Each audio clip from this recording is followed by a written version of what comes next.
Oi.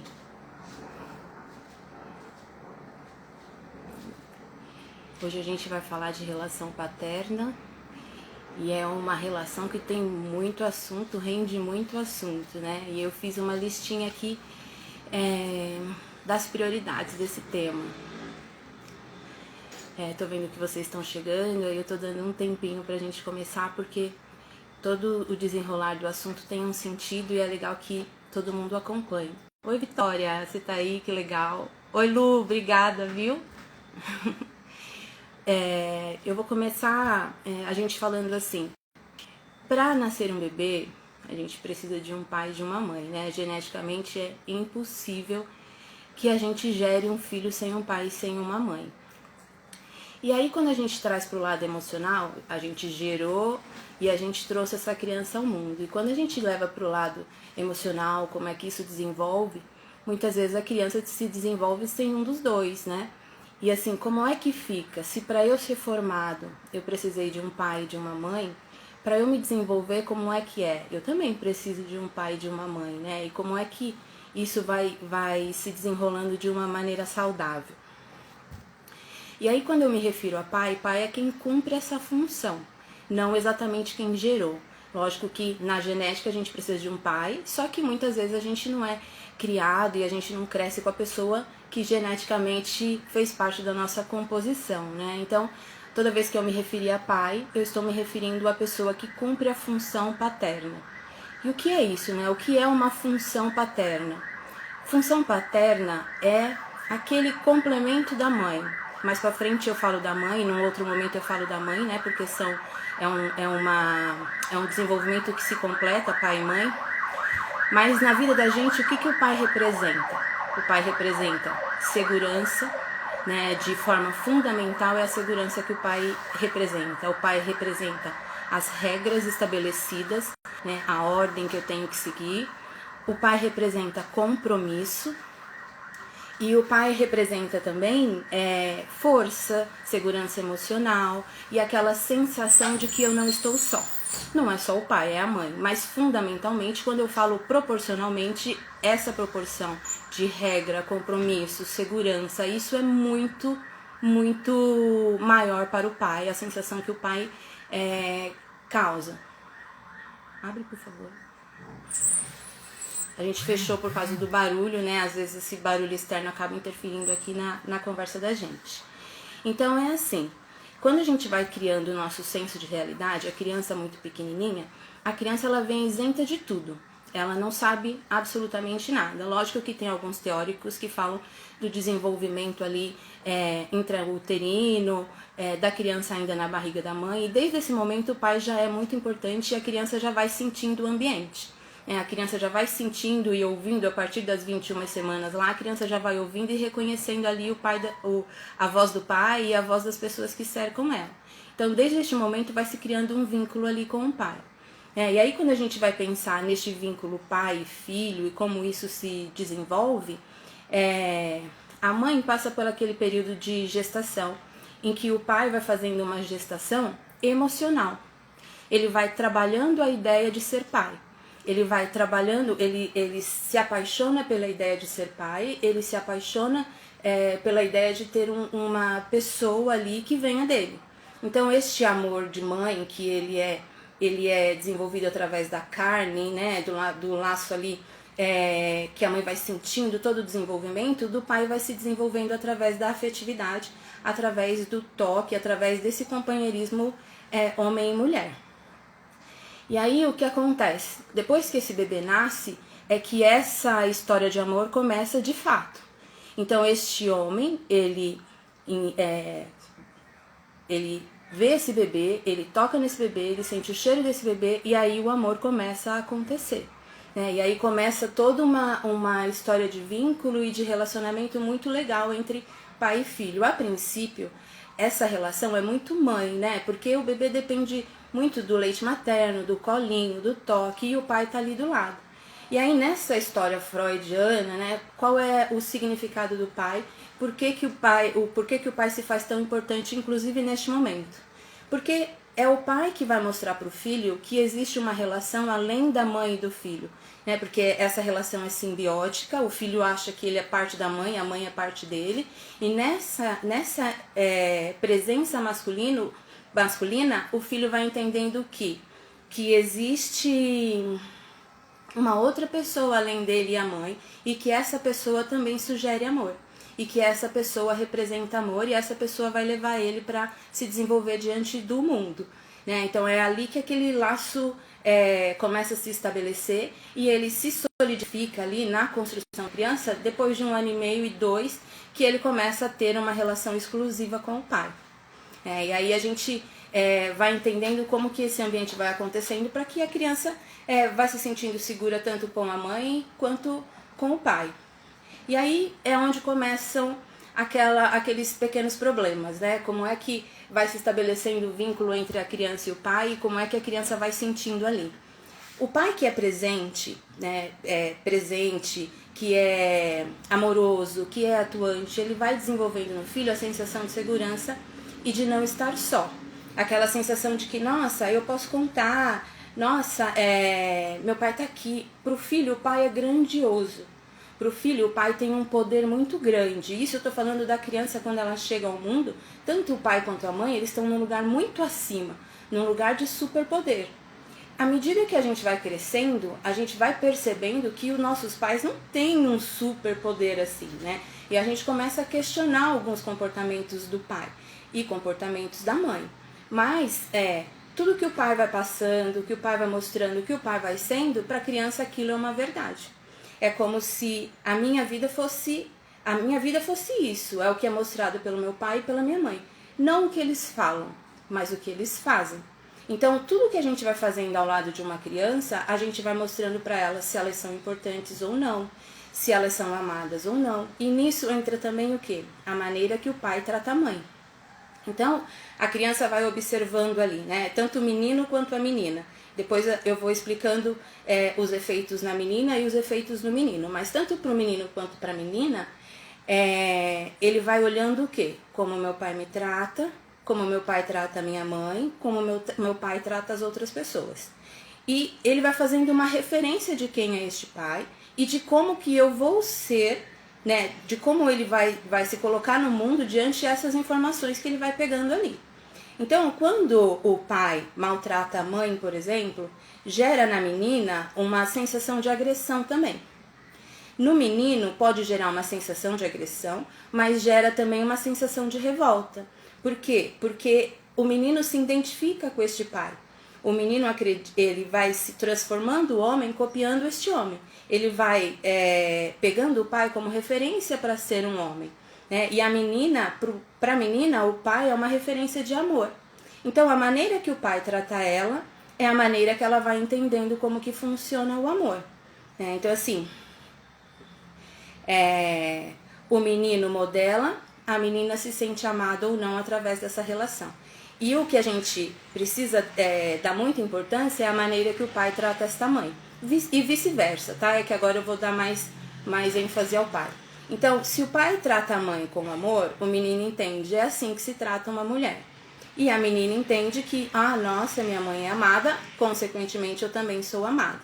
Então, o que acontece muito e o que eu percebo muito é que muitas meninas acabam presenciando ou maus tratos ou traição dos pais, do pai com a mãe, e elas já vêm para o mundo adulto com uma sensação de que foram traídas ou com uma sensação de que foram maltratadas.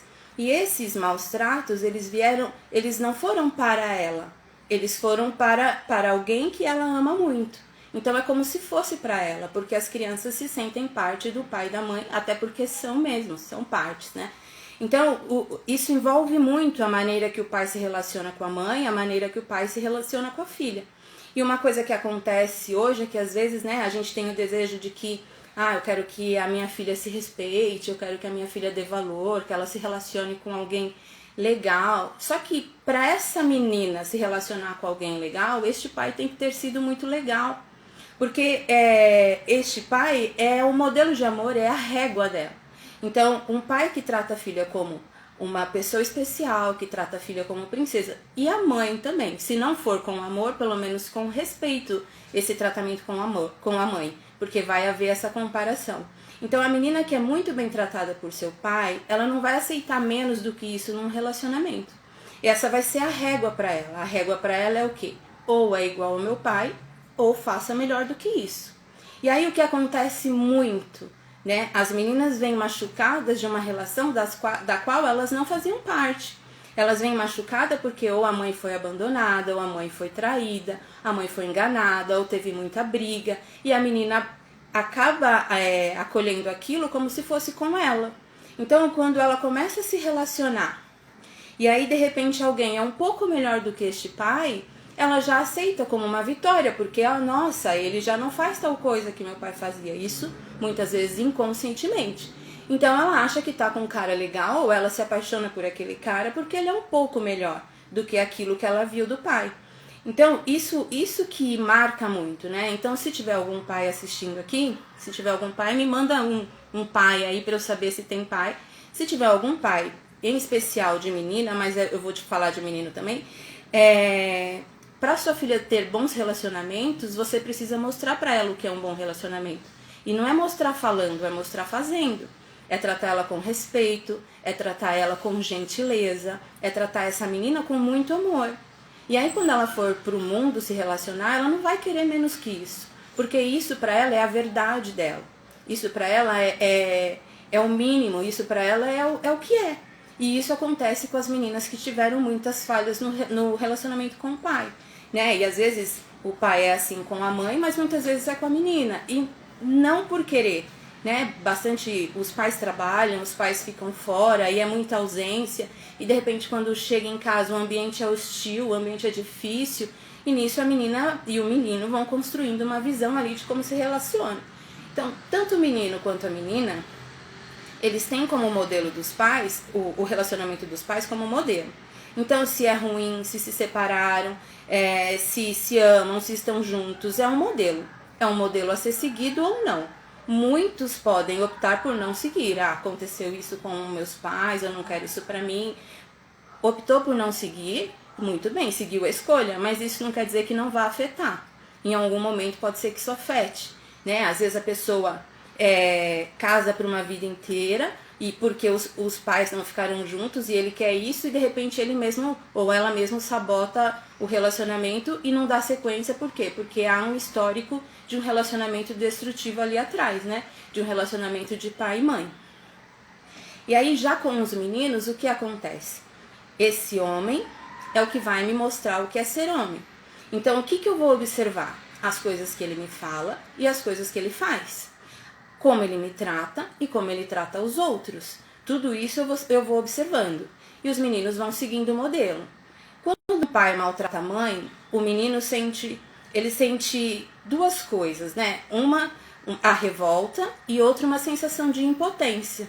Por que impotência? Porque ele não pode defender essa mãe. Porque tanto o pai quanto a mãe são os maiores amores da vida deles, né? E quando um filho enxerga os dois brigando ou os dois se agredindo, é uma agressão direta para eles. Porque são dois amores da vida deles se fazendo mal. E não importa quem ganha a briga, ele sempre vai perder. A criança sempre vai perder quando os pais brigam. Porque eles estão perdendo a segurança, eles estão perdendo a identidade e eles estão se sentindo desamparados. Então, se minha mãe é responsável por me proteger, meu pai é responsável por me proteger, e eles dois estão se agredindo, quem está cuidando de mim? Né? O que sobrou?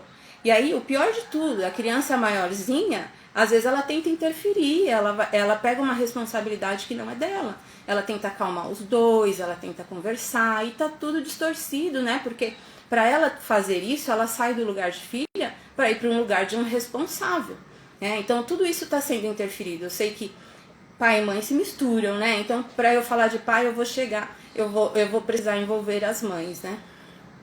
E uma coisa que é muito destrutiva é falar do pai, falar mal do pai ou falar mal da mãe. Então as mães podem estar cheias de razões para falar do pai. Só que a criança não tem de ouvir isso, a criança não tem de saber disso. Porque assim, você escolheu casar com um homem. Este homem, ou casar, ou ter filho, você que escolheu. né? Então você era uma pessoa, né? Eu não sei se tem casal aqui para usar de exemplo, o casal que tem filho, mas assim, você é a Márcia e ele é o Jorge. E aí vocês começaram a se relacionar. Então a Márcia tem os problemas dela, o Jorge tem os problemas dele, vocês começaram a se relacionar e daí vocês tiveram um filho.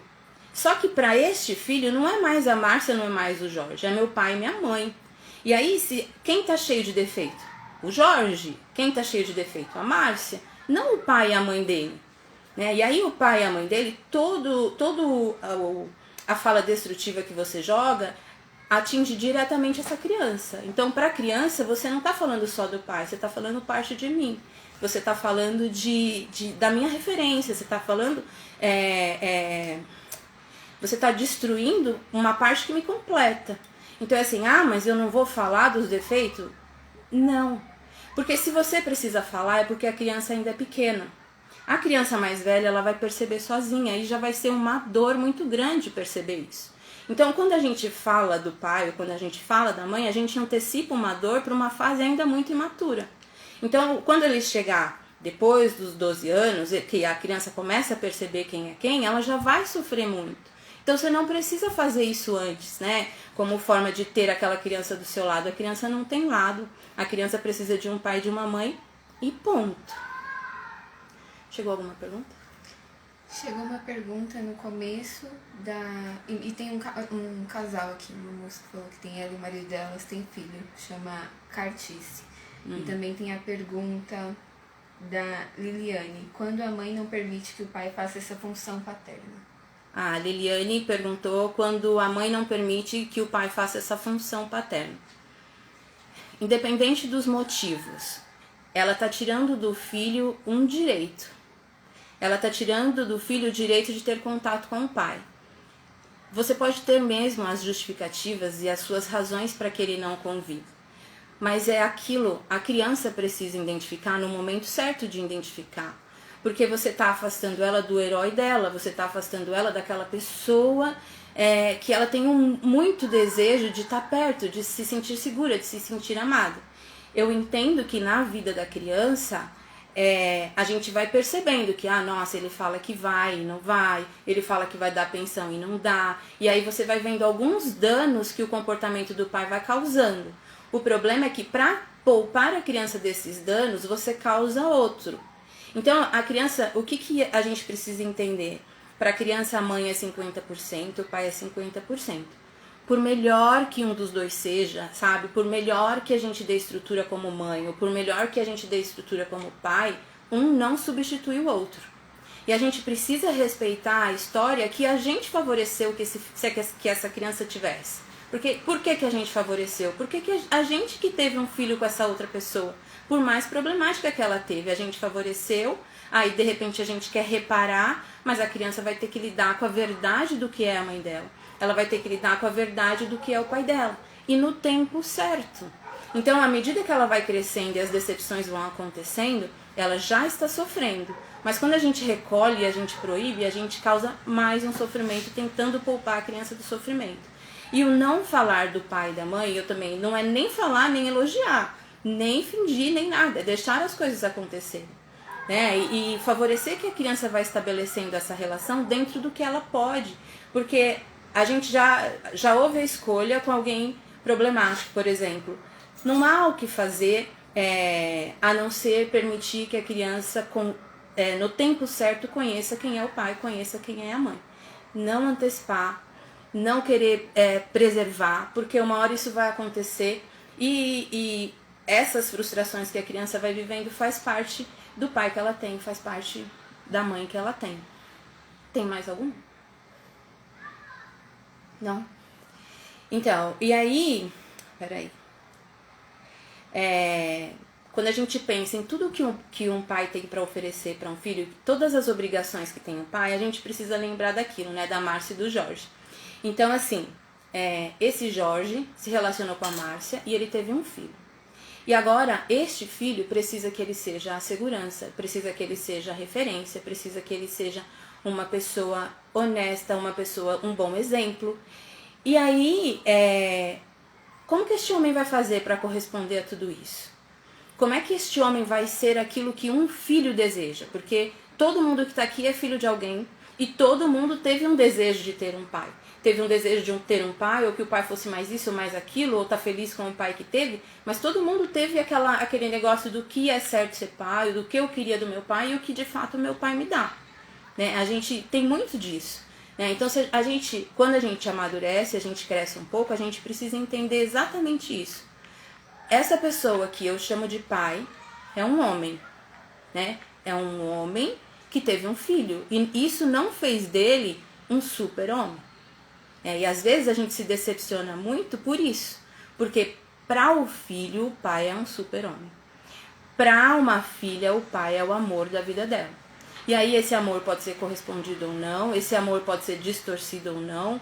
E aí esse super-herói pode virar contra mim. Agora, imagina um pai que maltrata o filho. Eu penso muito nisso, né? Porque a pessoa a criança coloca o pai lá em cima. E coloca o pai como uma pessoa acima dela e uma pessoa maravilhosa. Agora, imagina esse homem grande, gigante, herói, se voltando contra mim. Né? Pequeno, em desenvolvimento. O que é um grito de um pai? É um estrondo dentro da criança. O que é um tapa de um pai? Nossa, por quê? Porque é muito maior do que é. Porque é muito grande, porque aquela pessoa é muito especial para mim. Então, se eu tenho o meu pai do meu lado, eu sinto um superpoder. Eu me sinto forte, eu me sinto confiante, eu me sinto capaz. Por quê? Porque aquele superpoder está do meu lado. Agora, quando eu tenho esse superpoder contra mim, que eu não me sinto amada, eu me sinto rejeitada, ou eu apanho do meu pai, ou o meu pai é um agressor, o meu pai agride a minha mãe, o meu pai nos agride, o meu pai... E aí eu vou me sentindo pequeno diante do mundo, sem força. Né? Porque é isso, o pai representa o mundo, o separar o bebê da mãe ali, né? Naquele movimento de amor e mostrar para o bebê que existe mais do que ele e a mãe, existe o pai, existe o mundo e que ele pode sair seguro para o mundo. Agora, se este mundo é um mundo que se volta contra mim, eu na vida adulta vou ficar como? Se essa representação do mundo lá fora é algo que está contra mim. E aí eu vou ficar inseguro, com medo, eu nem sinto segurança em nada, eu nem consigo sentir o meu potencial, porque isso é despertado quando? Quando o pai mostra, olha, pode ir, eu tô aqui, pode ir lá, se não dá certo eu tô aqui. Né? Quando eu caio, o pai abraça, quando eu erro e o pai corrige. Corrigir não é brigar, né? Corrigir é conversar. Então tudo isso vai mostrando pra mim que eu posso enfrentar que tá tudo bem, que eu posso encarar o mundo que tá tudo bem. Porque às vezes a gente percebe, nossa, aquela pessoa é tão confiante, nossa, ela, né, eu tenho conhecimento, as capacidades muito igual, por que eu não consigo, né? Não na questão de inveja, mas eu queria conseguir também aquilo e eu não vou. E muitas vezes eu tive um pai que estava, no meu entendimento, contra mim, não a favor de mim. Por isso que isso impacta tanto na vida, na hora que a gente vai, de repente, fazer uma entrevista de trabalho, você sabe que você é inteligente, você sabe que conhece o assunto, você sabe que tem condições de lidar com aquele cargo e você fica pequeno diante de uma entrevista ou pequeno diante de alguém, como aquela criança diante de um pai. E é assim que vai refletindo. Quando a gente tem de enfrentar algo lá fora, emocionalmente eu me sinto pequeno. Por quê? Porque o nosso desenvolvimento emocional, ele fica encolhido ao momento em que a gente sentiu falta de amor. Né? Então, falta de amor e falta de segurança. Então, quando eu tenho que fazer algo que aparentemente é simples, eu posso emocionalmente ir para aquela idade infantil e diante de um entrevistador, por exemplo, ficar gaguejando e tremendo a mão como uma criança que estivesse tentando convencer esse tal mundo, né, esse tal homem de que ele tem valor. Então, esse é o impacto direto que a relação paterna dá. Chegou mais alguma? Tem pergunta da Marcela. Ela fez duas. Marcela, beijo, linda. Ela fez duas. Quando o adolescente já sabe o problema do pai ou da mãe, como agir? Se é bom se tentar passar panos quentes. E depois ela perguntou quando um pai não paga pensão, até onde deve se poupar o adolescente nessa realidade? Peraí, a primeira do adolescente? Quando ele já sabe desses defeitos do pai e da mãe, como lidar com isso? Então, quando o adolescente já sabe do defeito do pai e da mãe, e quando o pai não paga pensão, se o adolescente tem que saber. Depende do adolescente, né, da idade ali, se tá tudo bem emocionalmente com esse adolescente, se ele não tá passando por um momento de vulnerabilidade emocional, é importante que ele saiba a verdade, sim, de tudo. Inclusive, essa verdade de saber quem é o pai, quem é a mãe, é importante, é um momento de saber, né? O que a gente trabalha neste momento? Trazer para a realidade, trazer para a igualdade. Pai e mãe sempre serão autoridade para a gente e estarão acima da gente. Mas a gente traz para a igualdade humana. Então, a gente precisa ajudar o adolescente a enxergar este pai e esta mãe como um homem e uma mulher. Olha que difícil. Porque o pai e a mãe, para mim, tem que ser perfeito. Agora, um homem e uma mulher, né? Porque se a mãe de alguém faz isso, é a mãe de alguém, então mas se a minha mãe faz isso, o peso é outro. Então, isso é difícil para um adolescente, isso é difícil para um adulto, isso é difícil para qualquer filho. Trazer o pai e a mãe para o lugar de homem e mulher. Né? Então, assim, é um homem ou uma mulher que comete erros, comete acertos, acertar em tal coisa, errar em tal coisa. O adolescente vai precisar ser justo nessa balança. Mas ele vai precisar de apoio de alguém neutro. Em geral, um terapeuta.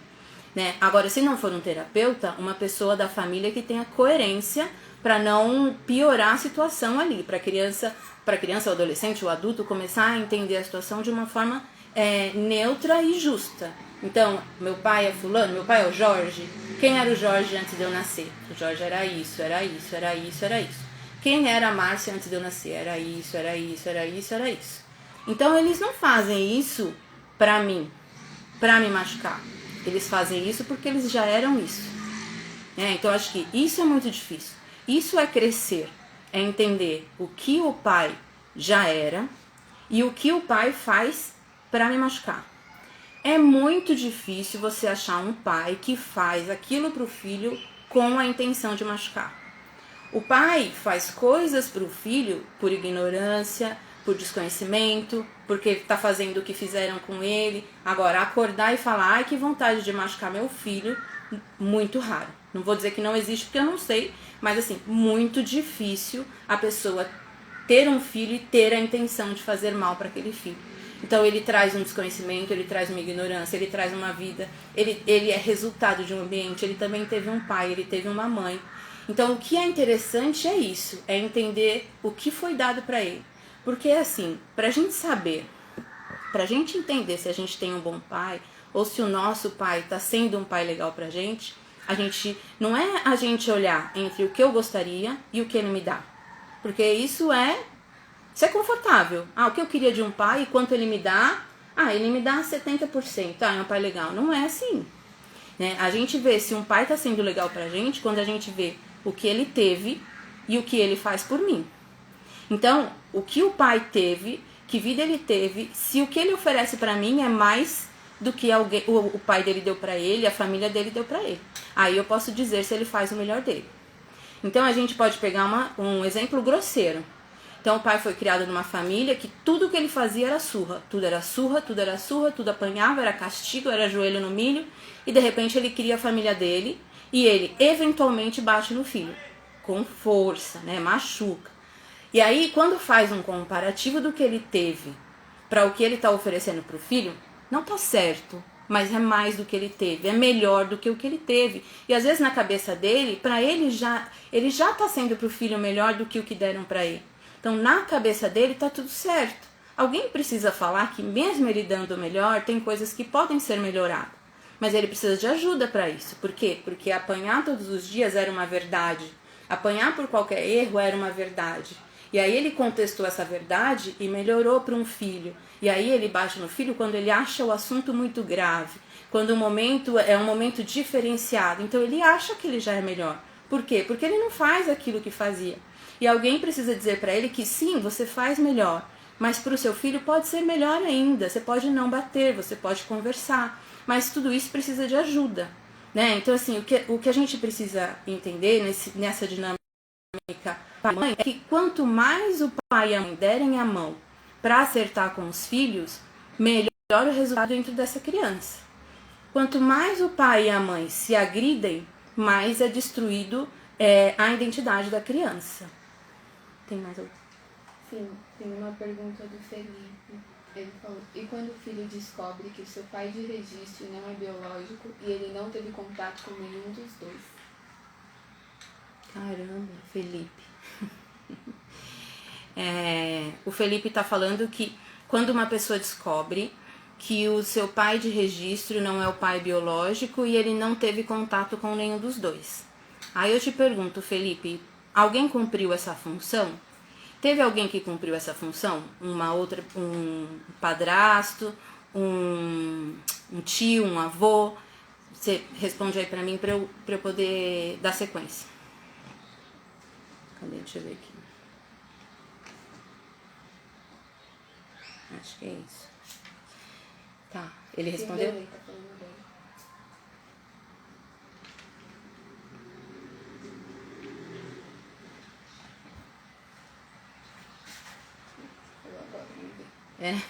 Eu tô esperando a resposta do Felipe, tá? Pra dar sequência na pergunta dele, que ele não teve contato com nenhum dos dois pais, o biológico nem o de registro, e eu preciso saber se teve alguém.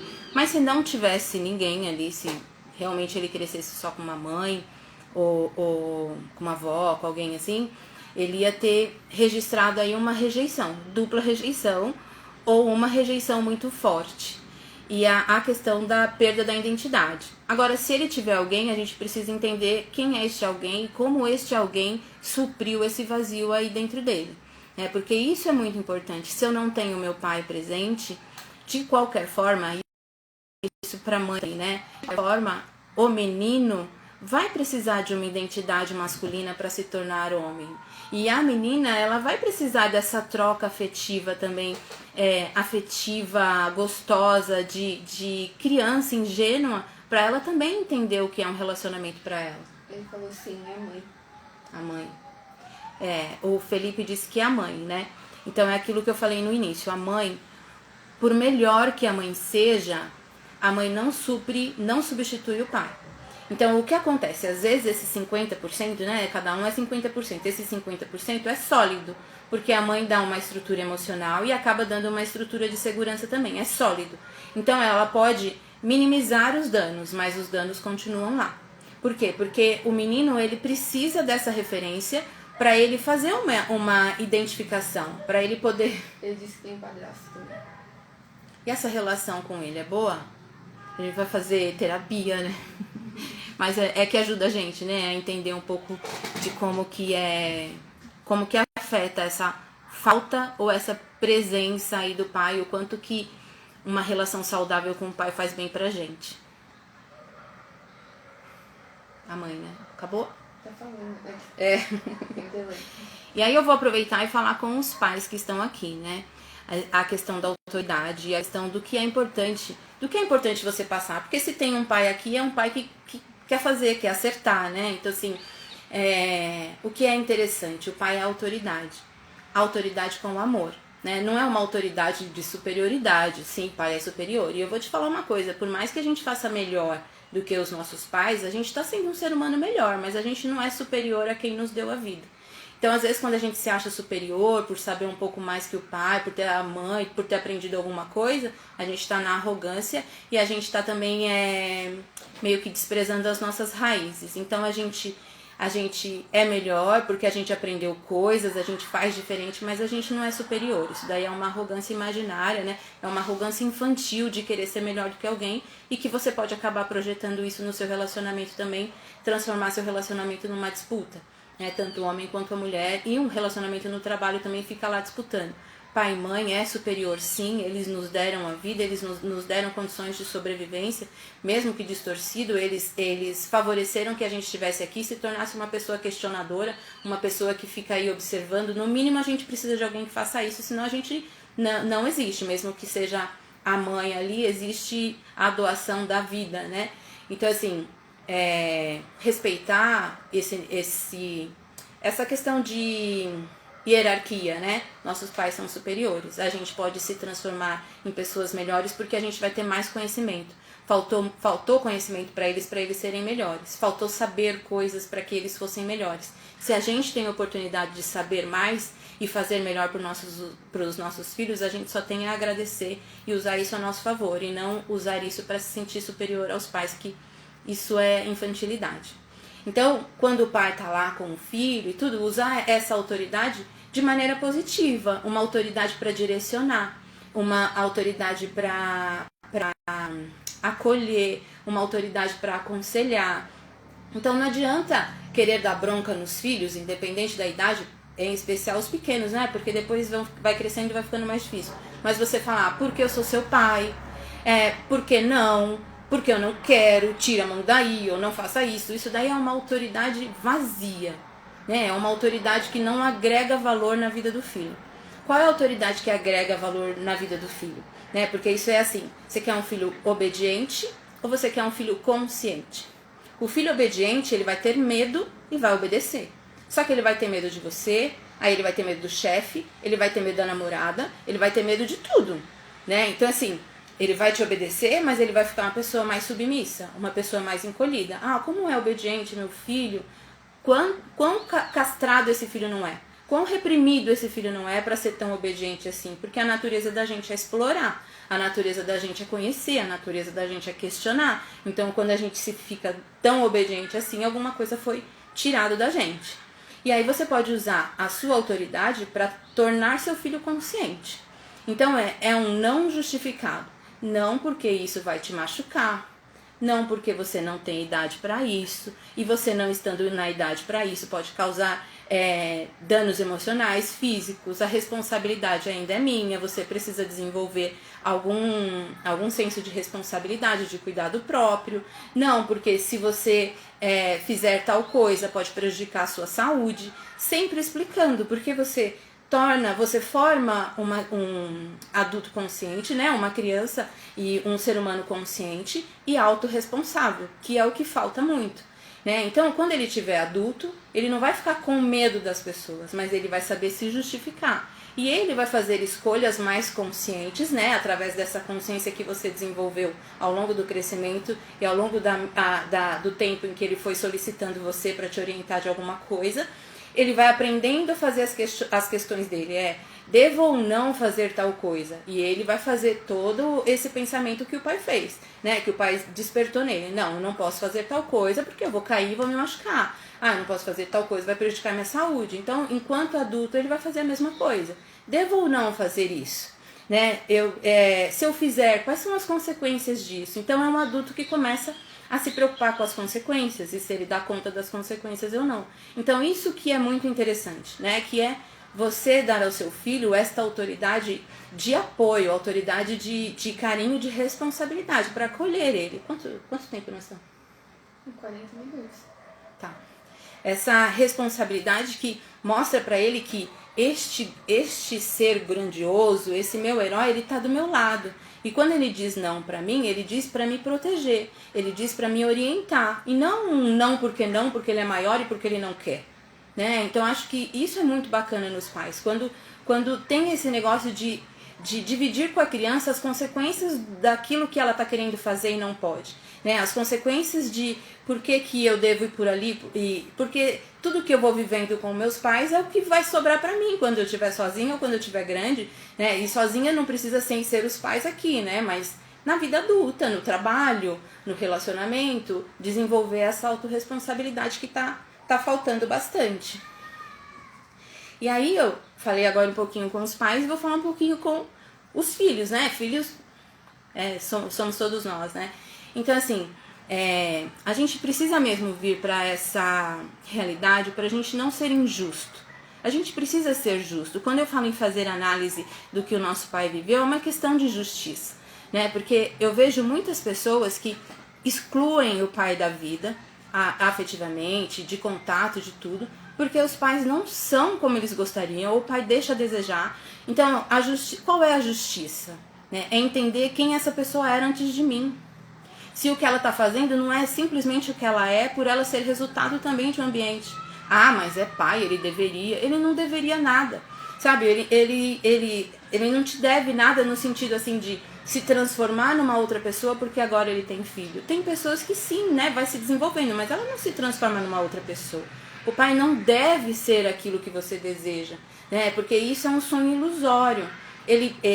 O que quando a gente cresce, a gente precisa ver é se o pai é melhor do que foram com ele.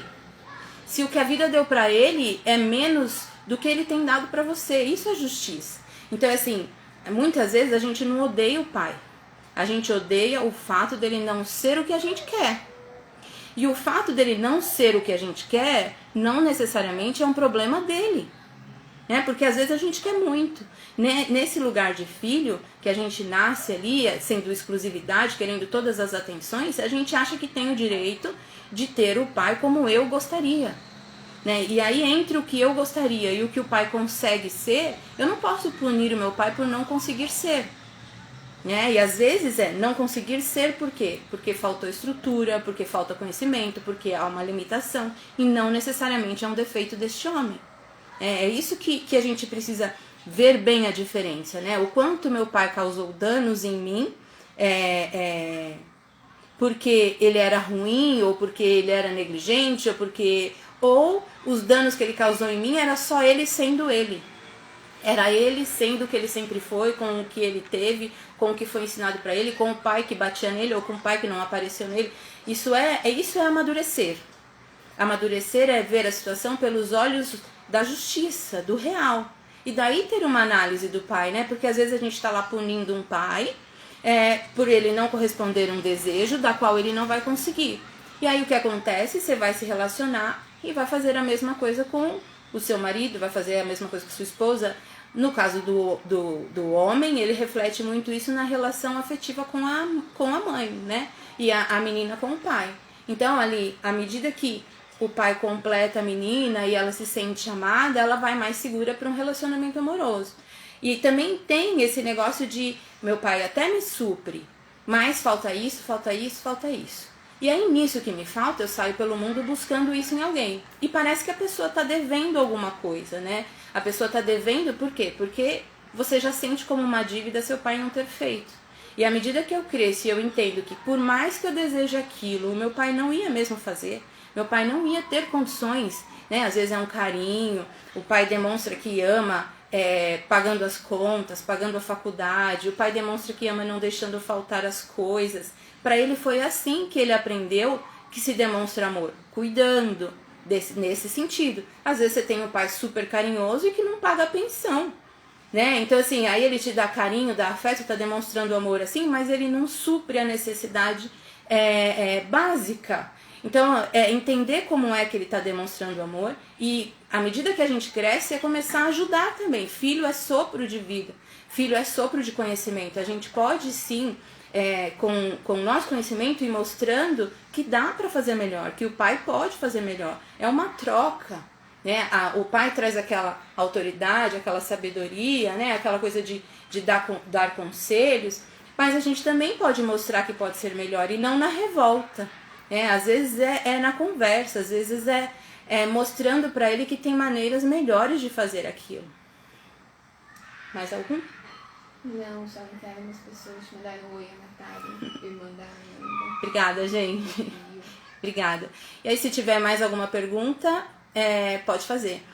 Mas o que eu queria, quando eu pensei em falar sobre pai, o que eu queria dizer é que, por mais que a gente ressignifique e que a gente coloque o pai de escanteio, que a gente fala, não vou mais falar com ele porque ele só me causa dor, esse buraco fica, né? Se a gente não fizer uma análise da falta que ele fez e do que isso representa, se a gente não fizer uma análise honesta com a gente de que eu excluí meu pai da minha vida porque ele não é o que eu quero, né? E aí, às vezes, o que ele podia ser para mim, eu tô perdendo. Eu acho que é mais nesse sentido, né? Porque assim, a gente às vezes fica procurando vilão para nossa história, a gente fica procurando alguém pra gente punir. Eu sei que as histórias com os pais causam muitos danos, eu sei, eu não quero minimizar isso, mas eu quero também dizer que às vezes o nosso capricho, o nosso desejo de ter o pai como a gente queria, faz com que a gente se afaste do pai que a gente tem, faz com que a gente se afaste do possível que ele pode fazer, né? Então nesse equilíbrio que eu queria chegar, né? Que tem pais que são destrutivos, mas tem pais que só não são o nosso desejo. E aí a gente tem que sair do capricho, né? E tentar entender que dentro de tudo que ele me deu, o quanto não era amor e eu estava vendo aquilo com os olhos de exigência demais, né? Eu acho que era isso, quando eu pensei, era isso que eu queria trazer para vocês, né? Dos reflexos na nossa vida adulta, mas o quanto o adulto também pode fazer para suavizar isso. Mais alguma? A Giz Massambani. Briguei muito com meu pai porque não atendi alguns desejos. Me arrependo muito. A Gi fez um comentário aqui, né? Que ela brigou muito com o pai dela por não ter alguns desejos atendidos e ela se arrepende. Então, assim, é isso. Eu tô brigando com meu pai para mostrar que ele pode ser melhor, ou eu estou brigando com meu pai porque eu quero que meu pai seja exatamente como eu acho que um pai tem que ser.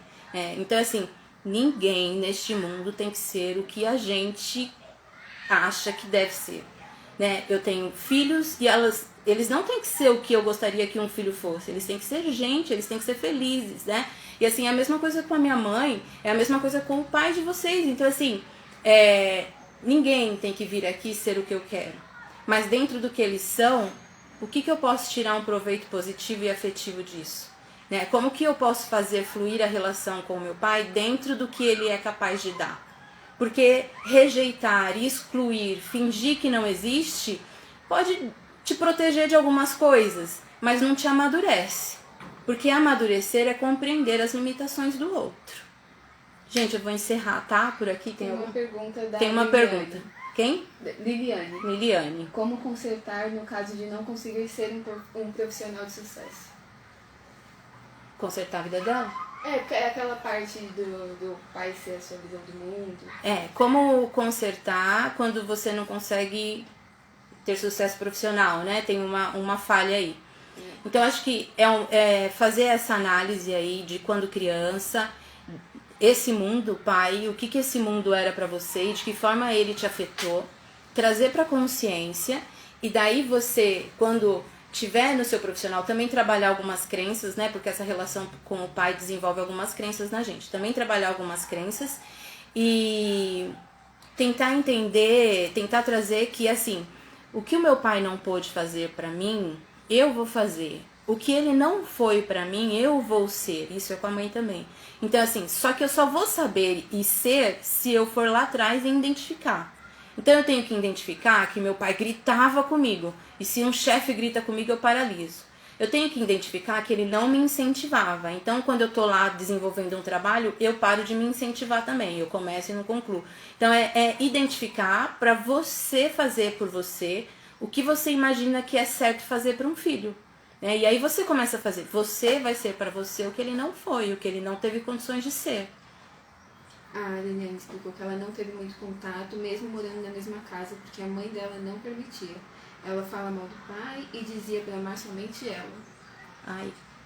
Ai, Liliane, foi complicado e delicado, né? Eu acho que precisa de um apoio de um profissional, porque foi comprometido, né?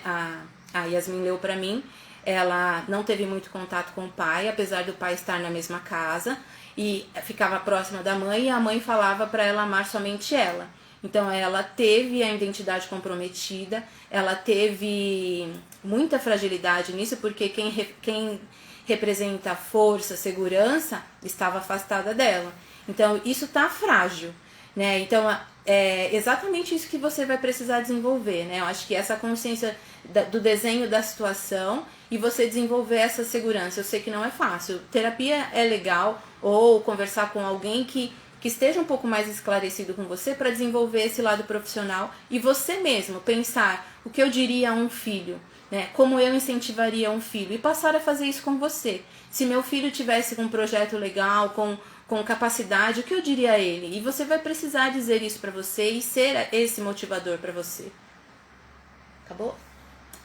Obrigada, gente. Adorei. Eu sei que assunto de pai é um assunto muito grande e um assunto muito profundo, mas espero ter contribuído um pouquinho aí para o entendimento dessa relação. Muito obrigada, viu? Beijo. Agora